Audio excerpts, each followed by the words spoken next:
Was there any other tight end that you've ever seen like Gronk? Is he like a one of one because of his ability?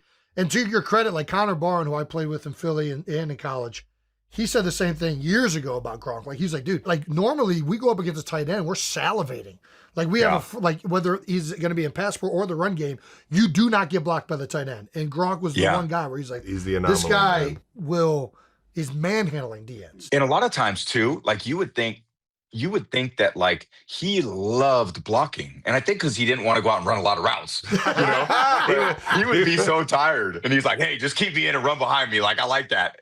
And he'd be like just bodying people. Oh, yeah. And then he'd be totally cool with that. But he was pretty unique. Like, I really, early in my career, I had Dan Graham, who was a really good run blocker. Ben Watson, I had Kyle Brady in 2007. And then we had a little stretch. Ben was still there in 2009. And Ben was really strong and really athletic, but just wasn't at the point of attack as good as Gronk.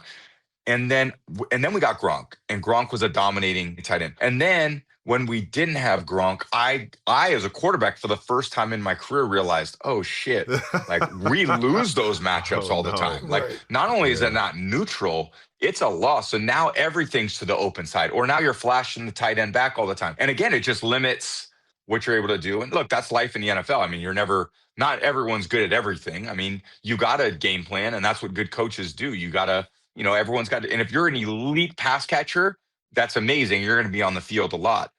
Sometimes if you're really good at run blocking and a really good pass catcher, you could be a great player. Oh, yes. Well, he was the jack of all trades, and he was a dream piece for any offensive coordinator, both in the run game and pass game. He had a little bit of like a skip to my Lou, and he played with his tempo in his routes. Yeah. Like a lot of his like deep crosses, or a lot of his in-breaking routes, or if he had a soft coverage on it, he would play with his tempo, and it made him feel faster in his routes. Then I learned so much from just watching him just run like deep crosses or deep cross, like basic routes, or even out routes and stuff like that. But there's only so much you can do when you watch Gronk in terms of like trying to incorporate it into your game, because the guy just had such a gift and like a feel for the run game that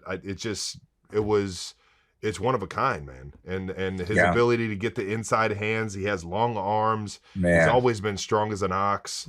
Yeah. And just the physicality to get into a bar fight every single play it's one of a kind, man.